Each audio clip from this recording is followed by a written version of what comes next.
आज की ये हिंदी कहानी स्त्री का घर थोड़ी सी इमोशनल है, लेकिन इमोशनल होते हुए भी इसका संदेश बहुत अनमोल है। आपकी आंखें थोड़ी नम करने के साथ साथ आपके दिलो दिमाग पर यह कहानी छाप छोड़ जाएगी, इसीलिए इसे एक बार पूरी ज़रूर सुनिए। तुम्हें कितनी बार बताया है, मेरे तैयार होने से पहले मेरा नाश्ता तैयार हो जाना चाहिए। शादी के 25 सालों बाद भी मुझे क्यों बार बार एक ही बात बतानी पड़ती है लता? तुम्हें क्या है, तुम तो आराम से घर पर रहोगी, मुझे काम पर जाना पड़ता है।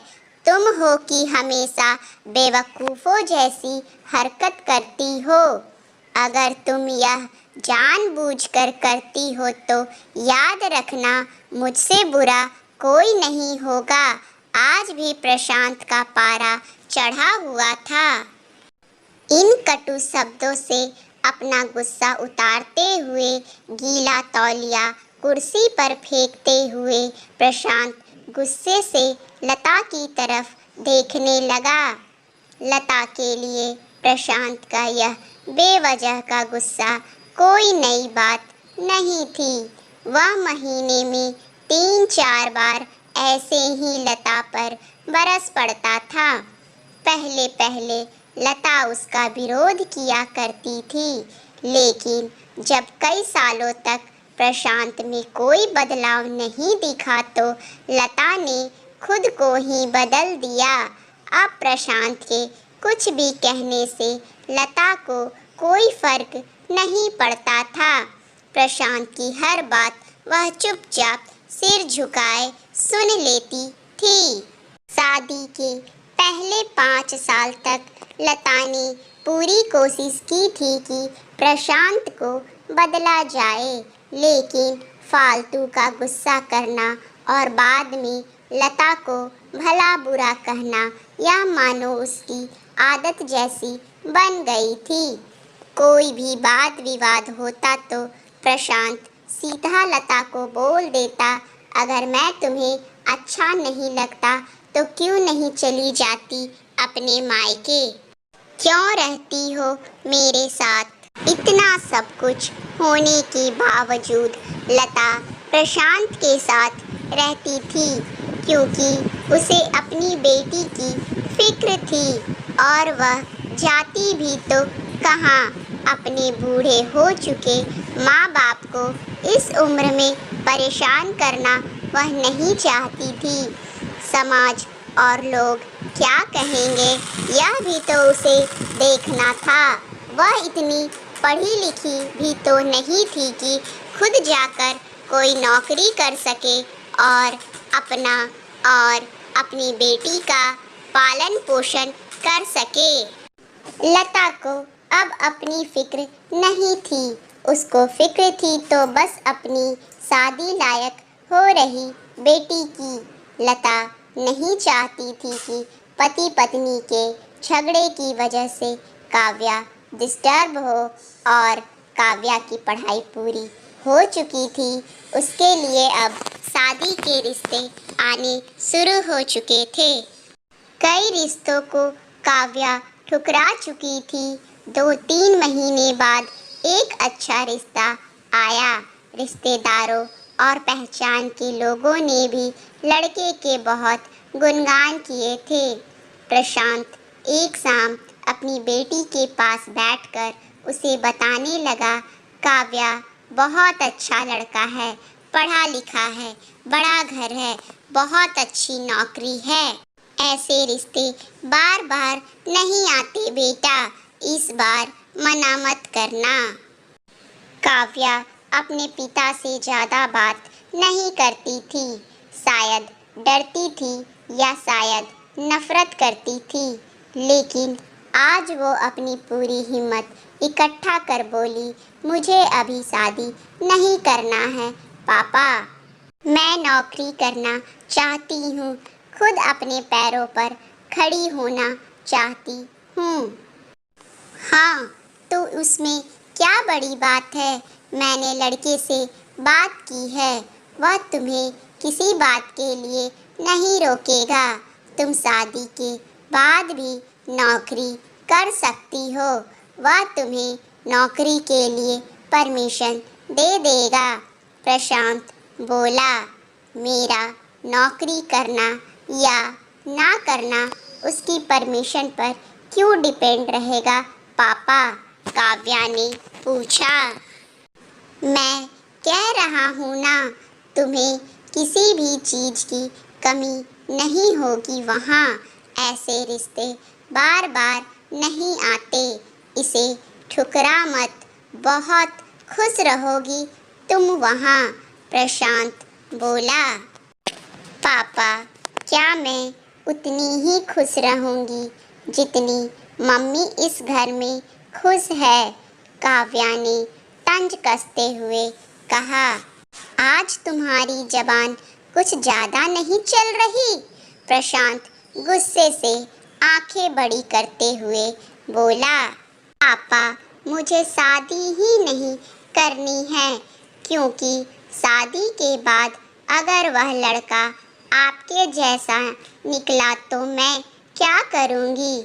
मुझे आपके जैसा जीवन साथी नहीं चाहिए, जो बिना बात के मुझ पर हमेशा चिल्लाए। मुझे कुछ भी अपनी पसंद का लेना हो तो 10 बार सोचना पड़े, कहीं वह नाराज ना हो जाए। मेरी तबीयत कैसी भी हो उसे परवाह ना हो, रोटी थोड़ी सी मोटी बन जाए तो घर सर पर उठा ले। इसकी चेकबुक ना मिले तो भी मेरा ही दोष निकाले, और हर छोटी मोटी बात पर मुझे मायके जाने के लिए कहे। काव्या अपना दिल खाली करते हुए पापा से सब कह दिया। प्रशांत का गुस्सा सातवें आसमान पर था, उसके मुंह से एक भी शब्द नहीं फूट रहा था। वो काव्या की बातें सुन रहा था। काव्या उतना ही बोलकर चुप नहीं हुई। आज पहली बार वह अपने पापा के सामने इतना कुछ बोल रही थी। पापा, आपने माँ के साथ हमेशा गलत व्यवहार किया है। आप अपने ऑफिस का गुस्सा बिना सोचे समझे माँ पर उतार देते हैं। कभी इस बात की परवाह भी नहीं करते कि उन्हें कैसा लगता होगा। आपकी बातें सुन सुन माँ ने अपना स्वाभिमान खो दिया। प्रशांत आज पहली बार अपने किए बर्तावों को महसूस कर पा रहा था। वो इतना ही बोल पाया, जो तुम्हारा मन है वो करो, मैं तो इतना बुरा हूँ ना? काव्या ने प्रशांत का हाथ पकड़ा और बोली, पापा, मुझे सिर्फ एक सवाल का जवाब दे दो। क्या आप चाहेंगे कि मेरा पति आपके जैसा हो?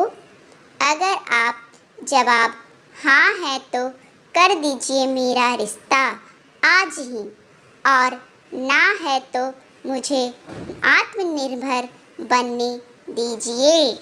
प्रशांत कुछ भी ना बोल पाया और वहाँ से चुपचाप बाहर चला गया। आज उसे लता के सामने जाने में शर्म आ रही थी। चलते चलते उसकी आंखों से आंसू बह रहे थे। प्रशांत ने आज से ही खुद को बदलने का निश्चय किया। अगले दिन से लता ने अपने पति में काफ़ी बदलाव देखा। वह सोचने लगी कि जो हिम्मत काव्या ने दिखाई है, वह हिम्मत अगर मैं पहले ही दिखा देती तो शायद आज परिस्थिति कुछ और होती। अब काव्या पढ़ लिख कर अच्छी नौकरी करने लगी थी और 3 साल बाद उसके लिए एक अच्छा रिश्ता आया। और उसकी विदाई पर प्रशांत बोला, बेटा तू हमेशा खुश रहेगी क्योंकि तेरा पति तेरे बाप जैसा नहीं है। प्रशांत की यह बात सुनकर लता और काव्या की आंखों से आंसू बहने लगे। दोस्तों, हमारे समाज में औरतों को भले ही देवी का दर्जा दिया जाता है, लेकिन वह स्वतंत्रता नहीं दी जाती जो उन्हें देनी चाहिए। उन्हें बचपन से ही बताया जाता है कि वह पराया धन है। स्कूल से आने में देर हो जाए तो पिटाई मिलती है। मोबाइल पर बातें करते हुए दिख जाए या खिड़की से झांकते हुए दिख जाए तो शक किया जाता है। माँ बाप का घर तुम्हारा नहीं है, पति का घर ही तुम्हारा घर है। जीवन भर यह बातें बता बता कर उन्हें ससुराल भेज दिया जाता है और एक दिन किसी छोटे मोटे झगड़े में ससुराल वालों से उन्हें सुनना पड़ता है कि इस घर को छोड़ दो और मायके चली जाओ। अब आप ही बताओ दोस्तों, ऐसी स्त्रियों का सच्चा घर कौन सा? आखिर वह किस घर को अपना कहे? दोस्तों, यह कहानी आपको कैसी लगी आप कमेंट्स करके ज़रूर बताएं और हमारे चैनल पर नए आए हैं तो मेरे चैनल को सब्सक्राइब करना बिल्कुल ना भूलें। Thank you.